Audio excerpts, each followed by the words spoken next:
can get joy and find a cross. Since when I bother, not to meet your taste.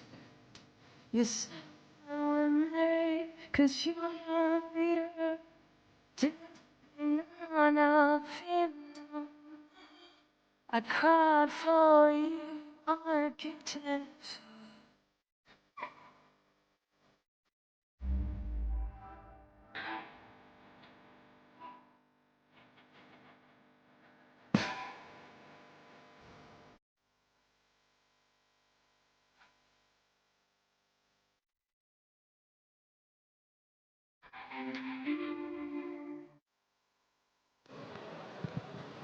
Finalizando este encuentro, daremos paso a la conferencia Inteligencia Artificial, su valor y sus valores, a cargo de Mandeep Rai de Values Compass.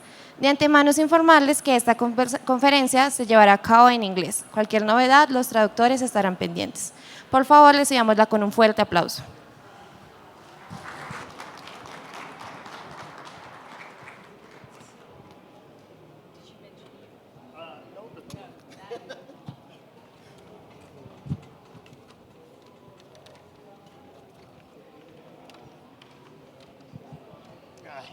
Hola.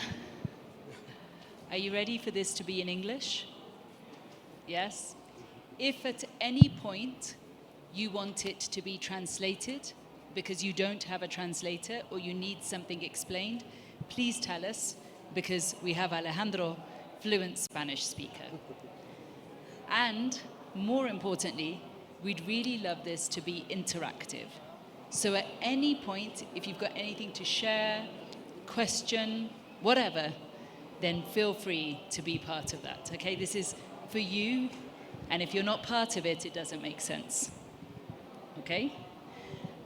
We wanted to quickly introduce, well, I wanted to make sure you knew that I was doing this with Alejandro. Alejandro Hi. Delgado. He's really the brainchild of what we're sitting in right now. In fact, he came up with the name Colombia 4.0. And the years that it's been running, how it's been building, how there are now up to 20,000 people in this conference is quite incredible.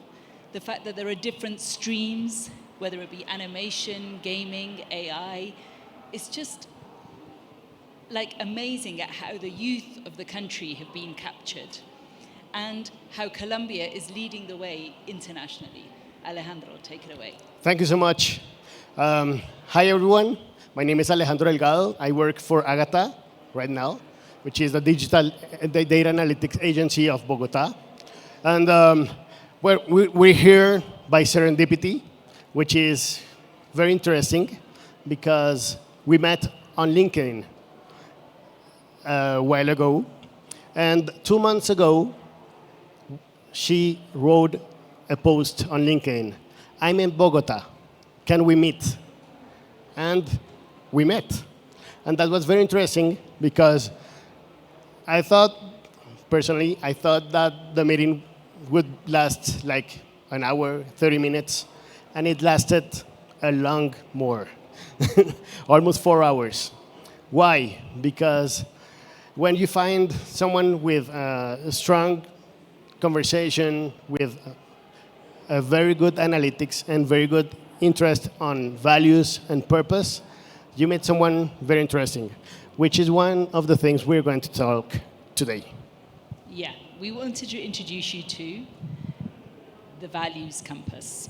So right behind me, you can see the website. Feel free to go to it. And these are it's the same book, but in different territories. The white one is the North American version, and the white one, the yellow one, or the saffron one, or the Halloween-colored one, is essentially English worldwide. It's been translated into many languages: Greek, Bulgarian, Hungarian, Japanese, Korean, etc. But Spanish is yet to happen. So let me know if you think you can facilitate. The reason I say that is because every Spanish-speaking country is in the book. This book takes you to over 101 different countries. but every Latin American, South American, Spain, every country, every Spanish-speaking country is in here. Now, why is that important? Because it talks about the value, the unique, incredible attribute of each and every country. So the value of enjoyment or having joy, the value of excellence, the value of diversity here in Colombia, where your geography is such that the biodiversity, in fact, right now you have COP16 happening in Cali. This biodiversity sustainability COP is becoming more important than the original COP, COP29. It is pulling people in, and people are hungry for all the diversity that is on offer here. The fact that you have fruits and fauna and things that the rest of the world has never even tasted. It's quite incredible, even the audience in the room, the diversity in the room. So to celebrate that, rather than to be pinched by it. And we were talking yesterday about AI and how is there diversity within the AI algorithms, for example? That's one of the questions we're going to ponder. Exactly. First of all, we would like to know about your background. Where are you from? What do you do? Tell us more about that. Okay, my background. Anybody want to guess where I'm from? India. Today is Diwali. Happy Diwali. Diwali is the Hindu New Year, so it's our New Year. But I'm a Sikh, and for us, it's a moment of kind of victory, because it's called Bandi Chor Divas, where hundreds and thousands of candles are lit to commemorate how people were imprisoned and then released, like the releasement. So this period is about good over evil, knowledge over ignorance, light over darkness. And the importance of that is that it shines a bright light onto what's most important to you. So my background professionally is finance, like venture capital, banking, etc. Journalism, I'm a BBC World Service correspondent, have columns on Forbes, CNN, all different kinds of outlets. International development, making sure that really we're talking about inclusivity across the world, and that there's no idea of a third world or a developing world, that already we're cutting through those barriers. And then all of that encompassed within technology and AI. Because if we're not taking it forward with technology, then you know you're not kind of coming up to speed with the biggest revolution that's happening. Before talking about that revolution, the AI revolution, the digital revolution, tell us what makes us unique. Why values are so important? So what do you think a value is? Anybody want to take a guess? What's a value? Or what could be one of your important values? All right, let me phrase the question in a different way. A value is what is most important to you. What pulls you, motivates you, pushes you to do things. For example, today, even though I'm at the conference, I had a real push to see someone who first introduced me to Colombia. And that's a value of loyalty, friendship, giving back and paying it forward. Like, that was a real compulsion. I didn't have a choice in that. I knew I wanted to make sure that that person was recognized and acknowledged, because I was seeing them after 25 years. For you, we could do a small exercise. If you think about when you're 80 years old, and let's say a speech is being given on your 80th birthday. Can you close your eyes for 1 minute? Let me take you there. Close your eyes. Picture your 80th birthday. You're in good health. Everyone in that room is celebrating you. It could be your best friends, your grandchildren, your children, your extended family, people that have come from far away to attend your 80th birthday, and those who are nearest to you. And someone that you love dearly and who really understands you is giving the speech. And they're celebrating you in a way that is making you just blush. You're so happy by what they're saying. What are they saying? What's this incredible, well-lived life that you've lived? What does that represent? For some people, it could be that you always lit up the room when you came in, or you always cared about the other person, or your life has been about impact, or about giving back, or about making someone laugh, even when the situation was tough, or that you were resilient and able to bounce back from the tough times, or that you were kind when things weren't easy. What is it that is being said about you that is really making you smile inside? Just listen to that speech for a few minutes, for a few seconds. Just listen. Maybe you're a revolutionary. Maybe you have really high standards. Maybe you're creative.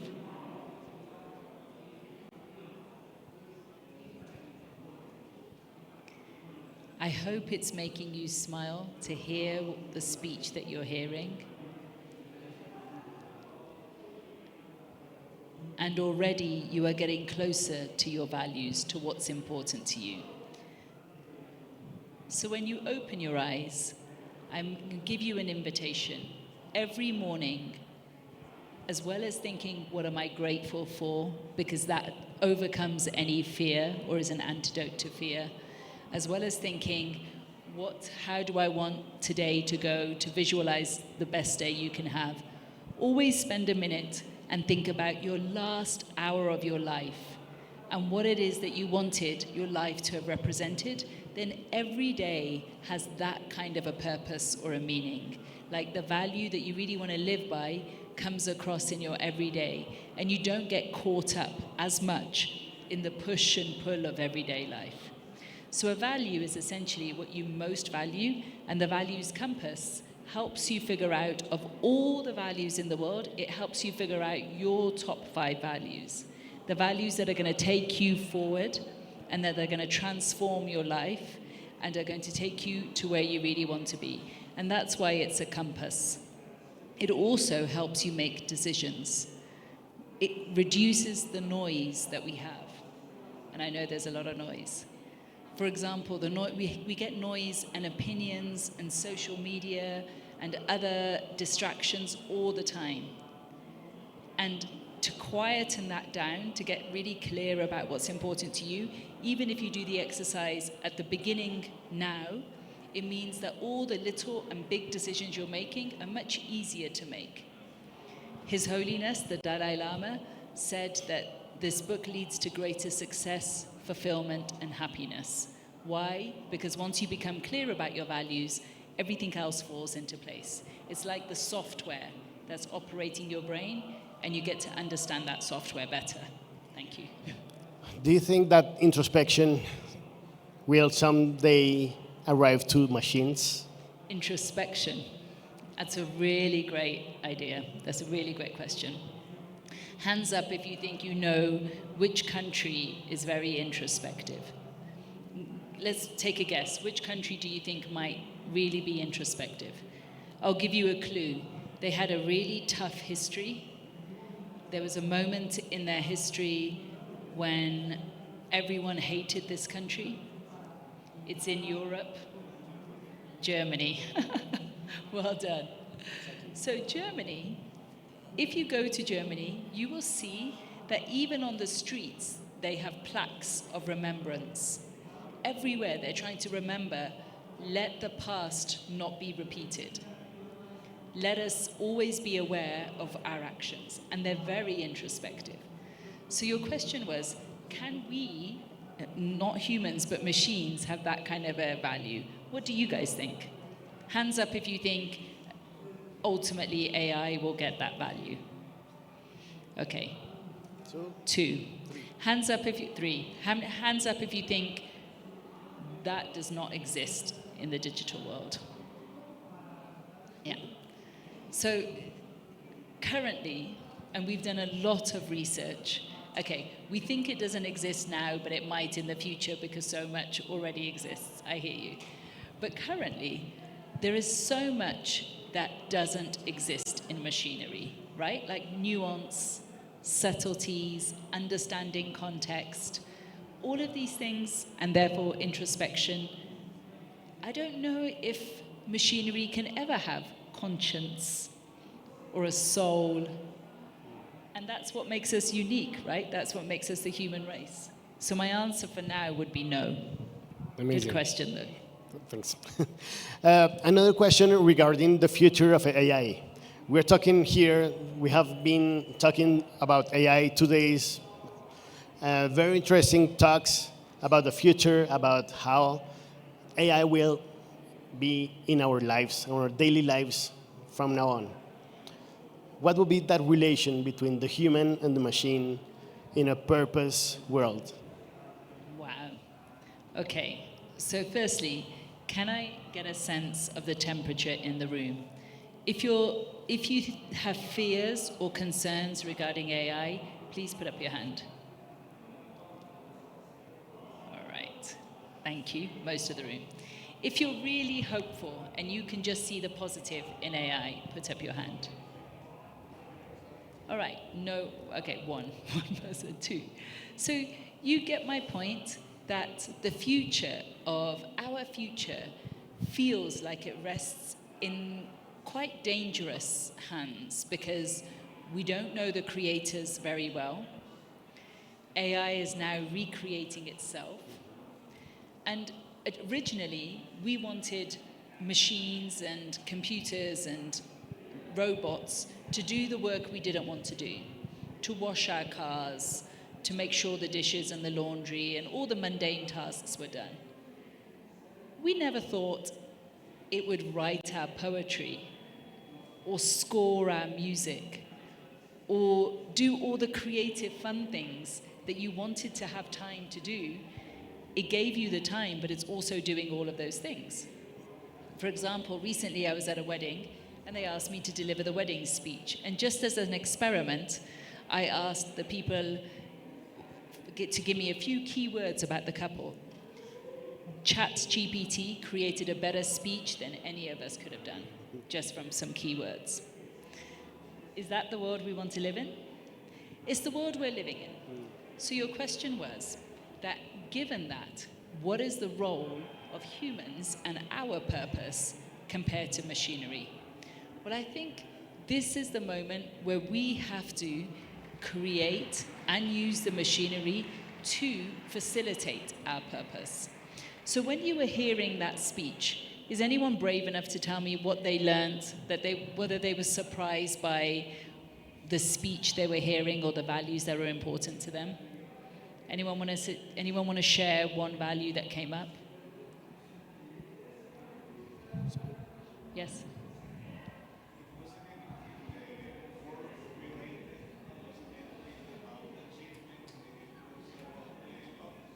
Love. Yeah. That's a really key thing. That how many of us think you're going to die, as you're dying, you're going to be like, I should have spent extra time in the office. Or I really should have, work, even though we put so much emphasis on it now, is never something that you think at the end that is important. It was interesting that you said not even family. Because you come alone, you die alone. But love, if love is present in every single thing that you do and everything that is around you, you have everything. It's the basis of most faiths or religions around the world, right? Like that value of love. It is core and central. And if you have love for yourself, then everything looks better. You're able to love everything else so much more. Can machinery ever have love? Can machinery ever have the purpose to love? It can seduce, but I don't think it will ever have love. Although there is one thing, interesting thing, which is there is a solution, an app called character.ai. You know character.ai? Some people are falling in love with their chatbot on character.ai. Yeah. I mean, machine cannot fall in love, but human will fall in love maybe with the machine. What do you think about that? So there have been many examples of this. Do you know what catfishing is? Yeah. Yeah. Do you know? Catfishing, you know what that is? Yeah. So it's the same thing, right? That all you're falling in love with are the messages, the image that is being created. It's not that you even see the image. It's just the image in your mind that's being created. But even when we fall in love with someone, don't we fall in love with what we think of them, the image of them? And normally that image of them is a reflection of what is important to us. So I think I completely understand. We can fall in love with inanimate objects. You can fall in love with a book. You can fall in love with your garden. You can fall in love with... I know what you're saying. You're falling in love with a machine as if it's a person. But my point is that I completely understand that that can happen. But that the machine won't correspond with that same love. Has anyone seen the film where someone falls in love with the chatbot? Have you seen the film? Her. Yeah. Have you seen her? Right? Oh, it makes you laugh, right?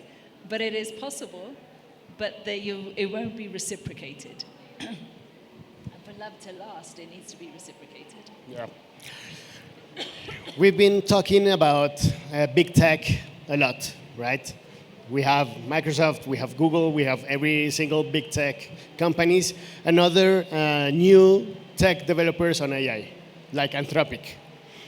So those companies create what we are using today, like every single chatbot, every single tool. And my question is, how can we ensure that the people that are developing all those amazing tools that we are using have some kind of values, or at least they do not discriminate or bias? Yeah. So one of the things we bonded over immediately was Sam Altman. Do you know who Sam Altman is? Yeah. Wait. Do you want to give him the microphone? And by the way, if anybody has anything to say, just hands up and you get the microphone.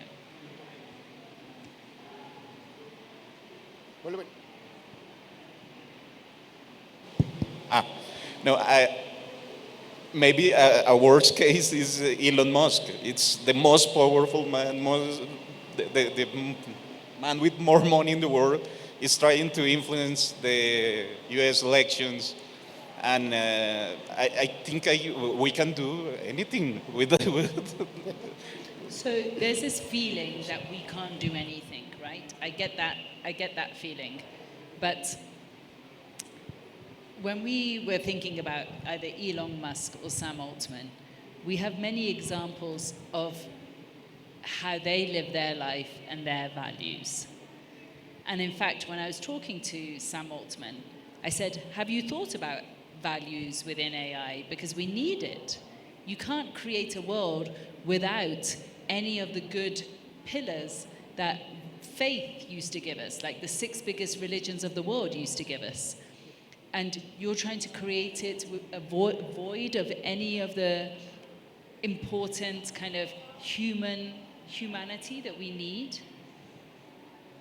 And he said, well, work with me, because at the moment, it is void of all of that, right? It is a fact. You wanted to share? Thank you. This is someone who's very hopeful. He has no fears regarding AI.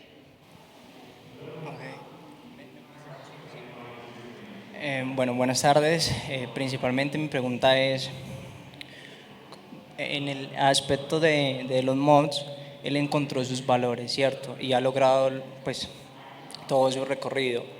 La pregunta es, ¿cómo encontrar los valores a nivel latinoamericano, entendiendo la cultura y entendiendo pues tantas situaciones económicas, problemas? O sea, ¿cómo podemos encontrar los valores cuando hay tantos muros a nivel personal, conflictos a nivel personal, y que algunas veces son, se ponen en tela de juicio y no te permiten como a ti encontrar el propósito? Esa es como mi pregunta, ¿cómo poder encontrar el propósito ante tantas barreras complejas, emocionales, físicas, espirituales, mentales? Y tu nombre, por favor, and where you Ah, work. mi nombre es Johan Steve. And you work where? What's your connection to AI or technology? ¿Cuál es tu conexión con ¿Cuál es tu conexión con inteligencia? ¿Cuál es tu relación con inteligencia artificial? ¿Qué haces al respecto? ¿O qué estás haciendo? Soy desarrollador. He's a developer. A developer. Okay, cool. So, he asked, what are the values in Latin America, the core values of Latin America, in Latin America, the core values of Latin America in the context of individuals? So we have so many different values on an individual basis. So how can we find that core, that core value in Latin America? How can we, in Latin America, in LATAM? In a tab. In LATAM, here, in Latin America. Oh, Latin America. Yes.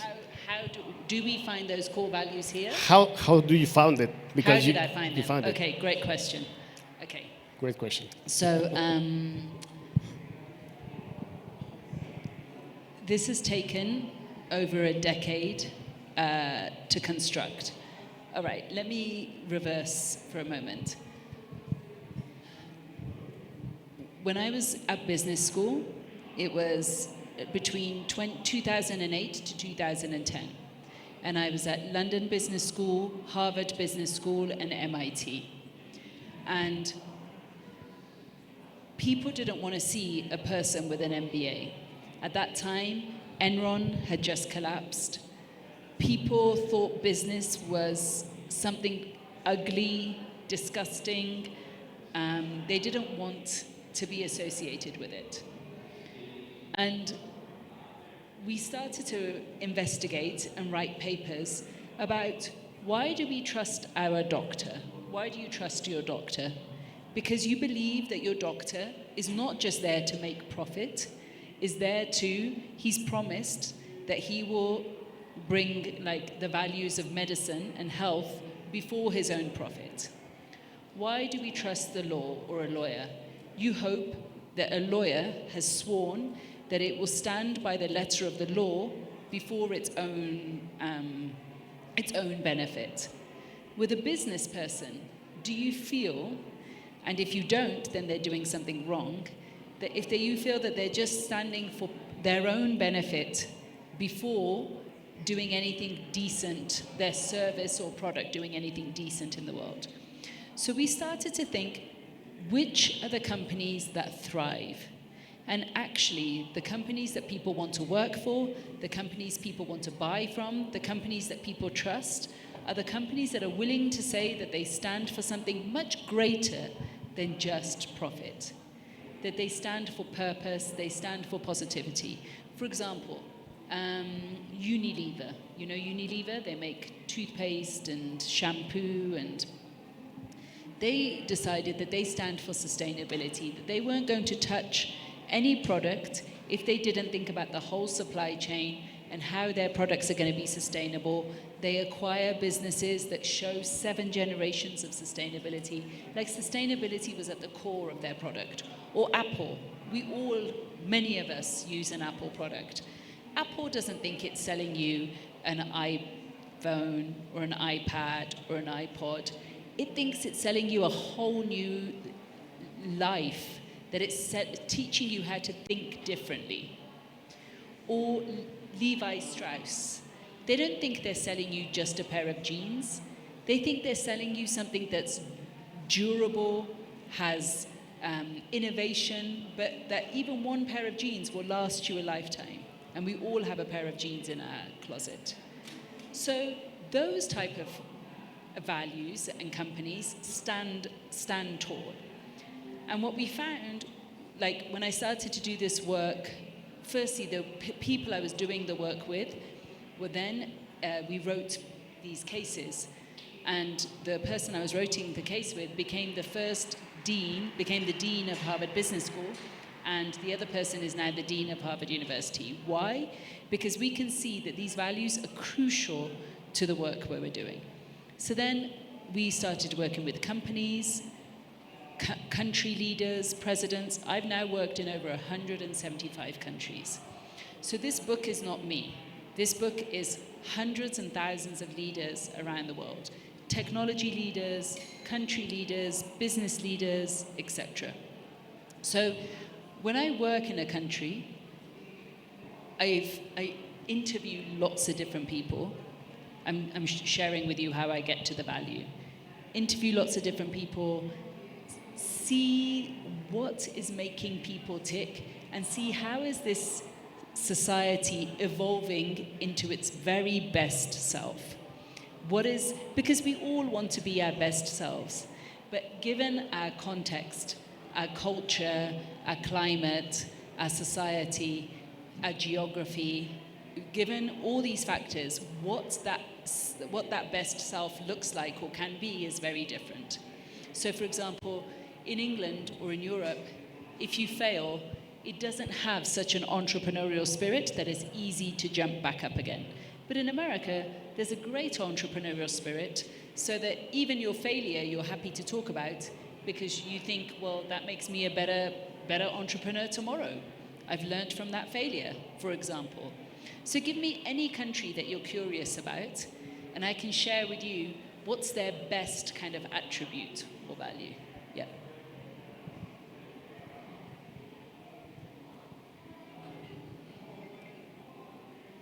They're going to put it on.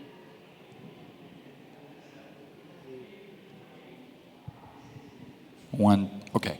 Hi. I was wondering, so you have 101 countries in there.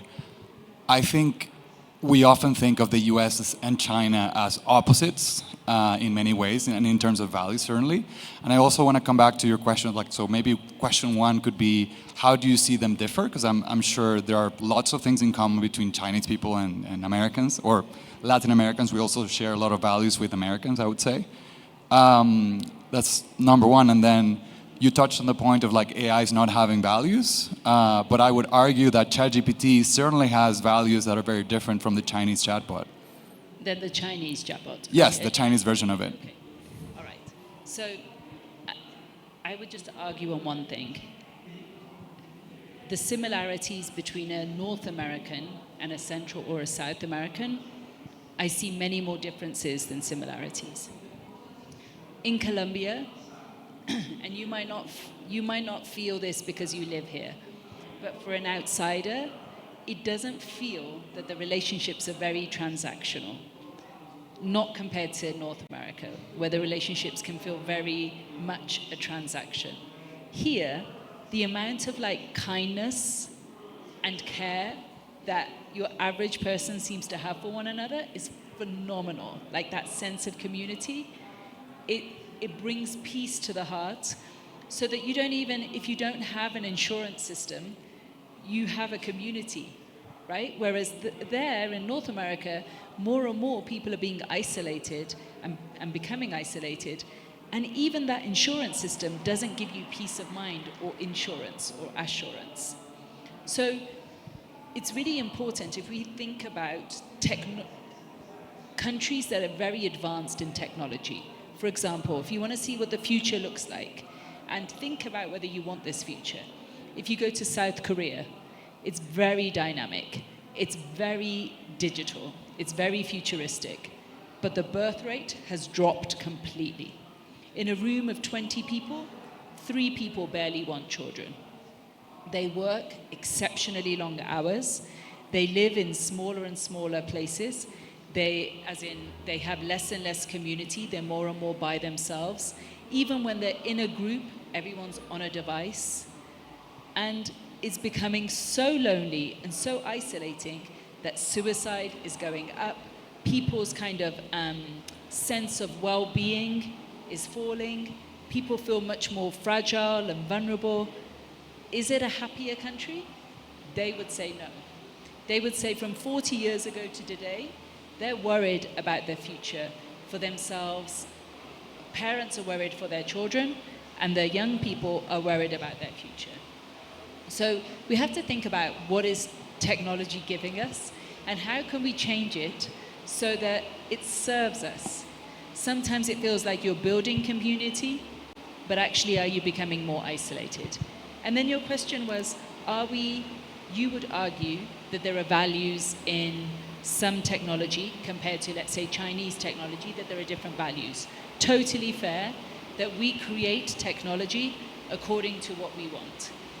The value for China, for example, it's pragmatic. It just gets the job done. You might question the way it's got the job done or the means, but it's not going to question that. It just gets the job done. So it's very, the values in its technology are also that kind of streamlined. I'm not sure it serves everyone or is helpful to everyone. So fair point. Let me get Yeah. Let me get back to Latin America, to our region. Yeah. Because there's so many incredible values of Latin America. Yeah. When I do this work anywhere in the world, people are lit up by the values of Latin America, and they want those values. So the values are like love, comes from Latin America. The values of like perspective. You know, like if you're in Chile and you think of the history that Chile's had, or if you just look at the sky from the Atacama Desert, or if you look at the sea from that space, like the sense of awe and wonder and perspective you don't have if you're in tiny Luxembourg and everything's on top of you, for example. The sense of, we've already spoken about diversity, but like pura vida, or the sense of nature that you have, right? The connection with nature. If you're talking about well-being, that's one of the most important things, and people don't have that in other countries. Or the connection to your roots, to your history, to your ancestry, that makes a huge difference in terms of how secure you feel and how connected you feel. Connection. If you were to think about technology and connection, if you, even over the next 5 years, if all you did was create technology, if all you did was think about connection, you would have businesses that will last you for a lifetime. Because what's deteriorating in our society is connection. Okay. Less isolation, more connection. Less isolation, more connection. Yes. One question regarding Europe, because Europe, we've been talking about, the unification of Europe for a long time, and I don't know if every single country of Europe has their so different values, or with all the unification of Europe, they have similar values. Yeah. So they don't have similar values, even though they're unified, because their context from which they've come is very different. I wrote this book before the war between Russia and Ukraine, but I already knew that Ukraine stood for freedom, because Ukraine hasn't just been fighting for freedom now, it's been wanting freedom for decades, over centuries. These values are really deep-rooted. They're not just in our society since, the European currency. Just having the same currency doesn't give you the same values at all. Every country has its unique history and its unique challenges. And I want to share one point. If you were struggling to find your value, what was important to you, I ask you to think about a time when you felt violated, when it felt like someone punched you in the stomach, when it felt like something happened and you never want that to happen again. So, for example, for some people, it's when they're lied to. Like integrity or honesty is such an important value that as soon as they're lied to, that is it. They won't interact in the same way again, or they'll walk out of the relationship or the organization. Like, you immediately, you know that honesty is one of your core values, right? Like, it's in your gut. For other people, it might be fairness. When they know things aren't fair, they sniff it like a dog, right? It's really clear when things aren't fair and it hurts. For some people, that's really important. But there's a difference between what's in your nature and nurture, like what you always respond to, and what you aspire to. So, for example, if you aspire to a life of, I don't know, better health or more joy, you have to make it a conscious value. You have to put it in to your top 5, even if you decided from today onwards, joy was really important to you, just how you would live, how you would speak, the decisions you would make, just from that one decision would completely alter the rest of your year, your next year. It would alter everything. Just that one decision and that one value.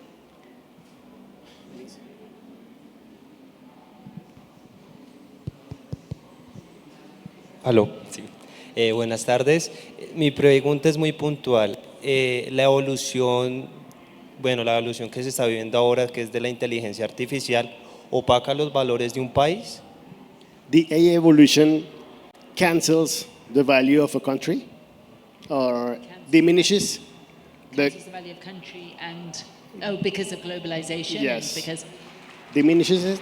no, because to his point, that how we use that technology and the values that that technology has been built by is based on that, on the values of the country. Technology coming out of India is different from the technology coming out of Pakistan, for example, or coming out of China, or coming out of Vietnam. Even though they're all in Asia, the technology is, 1, different, and 2, being used in a different way. Yeah.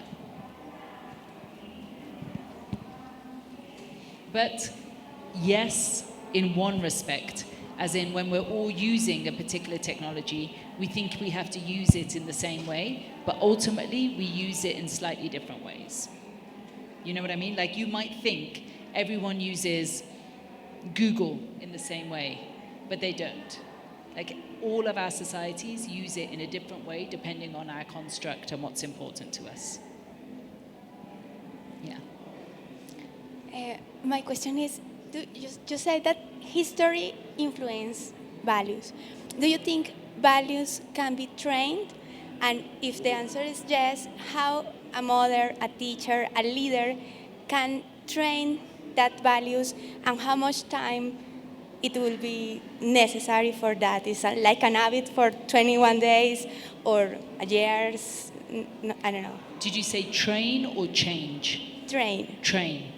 So yes, once you have, you know, I encouraged you, like the book gives you a framework or a tool, exercises to help you get to your top 5 values.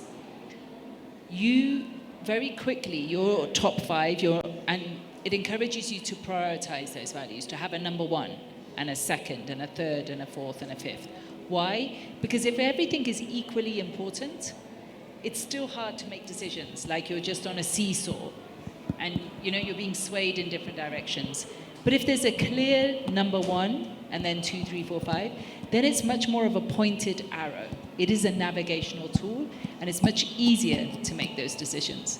So if you have a number 1 value, let's say we talked about the number 1 value of health, immediately having that value, you do make it into a habit. You decide, this is important to me, so what am I going to do about my health? Well, maybe I'm going to exercise every morning because I know if I don't exercise in the morning, it doesn't happen, and I've decided health is important to me. Or I'm going to cut out sugar from all of my drinks because I'm looking after my health.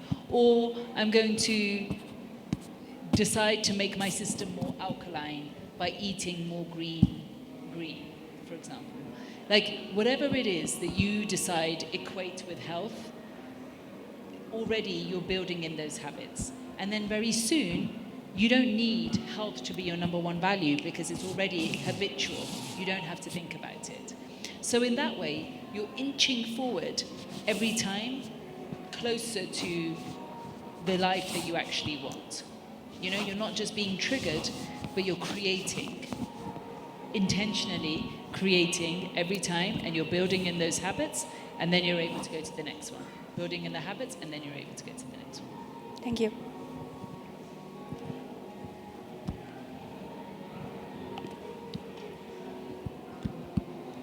Acabas de tocar un tema importante. Bueno, la pregunta es, ¿cómo llegar a que esa conciencia de forma automática, perdón, voy a reestructurar la pregunta. ¿Cómo encontramos esos valores para que, digamos, el tema de las finanzas, el tema de la vida en propósito, sea un camino como automático? O sea, como no forzando nada, sino que todo fluya. O sea, ¿cómo llegar a esa fluidez? ¿Sí me hice entender con la pregunta? The question would be, can we find that purpose? ¿Sí? ¿Cómo podemos encontrar los valores para llevar a cabo o encaminarnos a ese propósito de una forma que fluya todo? Find the purpose. Can we find those values to find that purpose? Yes. Your values give you make it clear what your purpose is, what's driving you. For example, yesterday we did a talk in a university, and I said to the students that if I knew today, if I knew 20 years ago what I know today, my career would have been much more direct. I would have wasted a lot less time. I would have created a career that actually really become a deep expert in my subject, rather than doing this, then doing a little bit of that, and doing a bit of this, as I'm trying to find my values. So one of my values that's important to me is impact. But I didn't realize that until I made quite a few wrong career moves, and I got frustrated, and then I began to realize, maybe after 3 or 4 decisions, okay, what I really need is this, or what I keep on edging towards, or what I get close, you know, what I'm looking for. So if you do this work in the beginning, or as soon as you're able to, it's like you're programming, it's like you're doing all the work on the get-go, so that all the little and big decisions are easier, and your purpose is much clearer. Like you're building your purpose, you build your purpose through that. It's not difficult to get to your top 5 values, but it's really profound. It really makes such a difference. Anyone has a final question? Him and then him. Hola, hola. Okay. Hola. 2. In these studies that you have done, maybe Hello. you have focused some time in like the breakdowns, because I think that there are some crises in our lives that make us change our values. Yeah. And so have you studied that? Have you focused on those breakdowns and why they make us change radically sometimes from some values to another? So the question was, let me check. The question was, do we have brain dumps? And have I studied why you might radically change your values? Yeah. So I encourage you to actually review this and change your values often. What I encourage is that over a period of time, let's say you decide you're going to think about your values for the next, could be the next year or the next 5 years, until your next promotion, or until you come out of your studies, or until your children are a certain age, or until while you're looking after your elderly parents, whatever that time frame be, whatever's happening in your life, set a time frame and think about your values for that time frame. But then after that, think again. So yes, depending on what's happening in our life and our context, absolutely, what will serve you at that time will change. That's not to say your core values will change, no. But what you aspire to, or what's going to help you in that period, will change. So remember I said there's a difference between your nature, nurture, aspirational values, inspirational values. You use your values to get you closer each and every time. Yeah, thank you. What is your opinion on China? Many people get lovers, robots, AI. What's my opinion on? Sorry, can you repeat?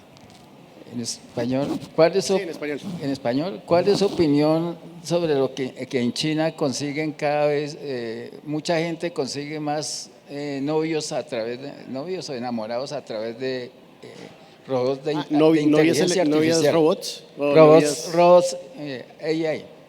Okay. What do you think in China? They are like a boom on AI girlfriends. Boom on AI girlfriends. Girlfriends in Japan also. What do you think about that? So you know that the Chinese population is not 50-50, right? Like it's not gender neutral, that there are more men than there are women, number one. Number two, when I was living in Japan, I did this one story for the BBC about loser dogs. Who's a loser dog? A Japanese woman who didn't get married. There are many Japanese women who don't get married.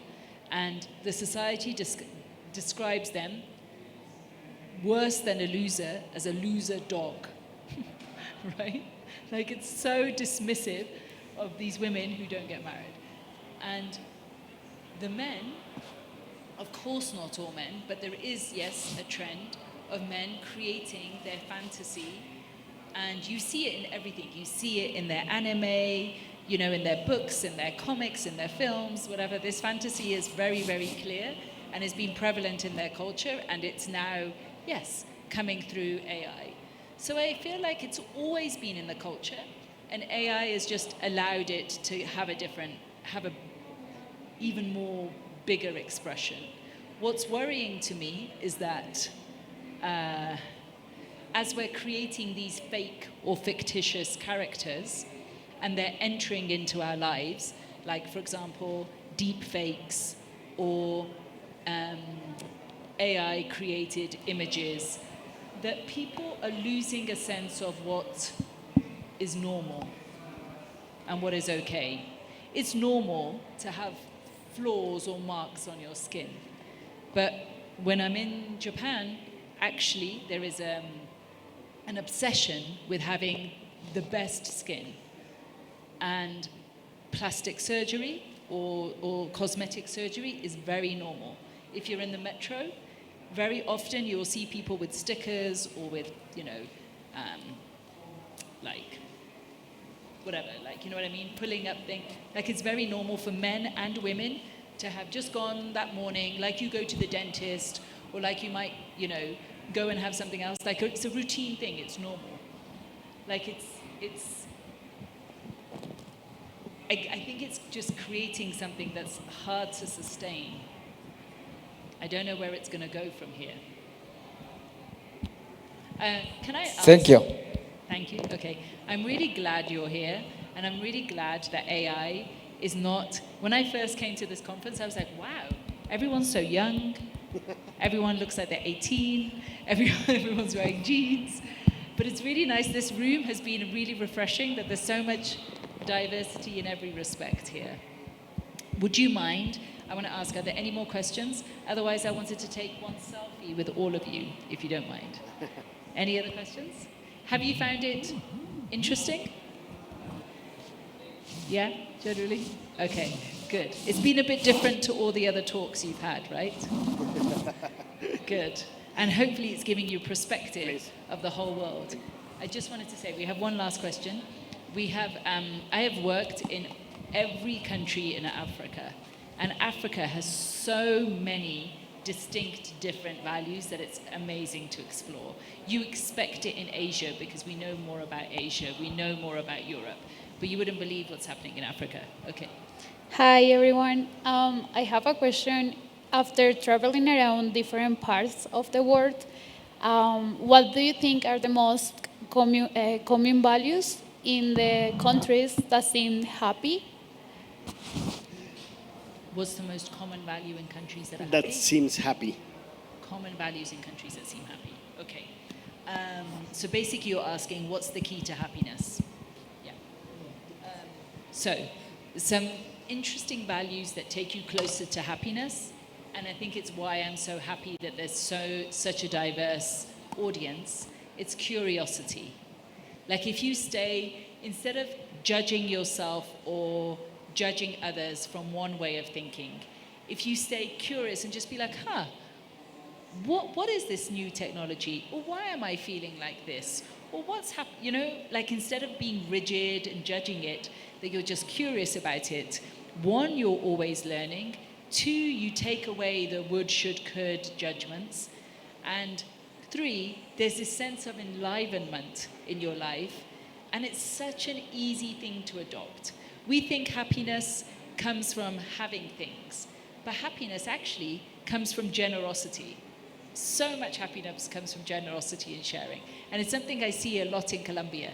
When I was with His Holiness, the Dalai Lama, one thing he said to me, I've kept every day of my life. And I think I did it with my buddy or my angel here. If you knew the power of sharing or giving, you would never even let one meal go unshared again. Never. Like that is how powerful giving or sharing is. What it brings into your life, like abundance, but also what it brings to your soul and what it brings to your sense of happiness is phenomenal. So it's almost the opposite of what the Western world teaches you, but I see it working everywhere, that when it works, it's just, or when you do it, it works wonders. Why is tonight, why is Halloween so much fun? Because strangers open their door, at least, I don't know how it happens here, but generally strangers open their door and give away sweets or give away something, right? And it's like phenomenal. They feel good, the children feel, but there's this sense of, there's no lack or shortage. So curiosity, giving, and actually even just, I don't mean like, I just mean your body expression can make a huge difference. Like how you stand, whether your shoulders are open, whether your body is open, whether your hands are open, whether you're smiling. Like it's amazing how that simple thing, like even if I think about the difference, I'm sorry if I'm gonna offend anyone, but the difference between Cartagena and Bogota, like, right? Like, you know, maybe it's the sun, but the sun means that everyone's a little bit more open and a little bit more ready to just have fun. And in Bogota, maybe because of the rain and the wind and everything, it's a little bit more shoulders in. Just that shows you, but there's no reason why in Bogota you can't stand differently. You just wear a coat and bring in that openness. Thank you so much. With that, I'm going to have you all open to a selfie with me. Is that fair? Thank you so much. Can I just say, sorry, thank you. Can you connect with me on LinkedIn? Because I don't want us to be strangers. I want us to be connected after this. Almost forgot. And if you're interested in the book, let me know. I have some copies now, and otherwise you can get it. And hopefully we'll be creating it in Spanish. But if English is not a problem, then it's available already. And now I'd love to take a picture with you.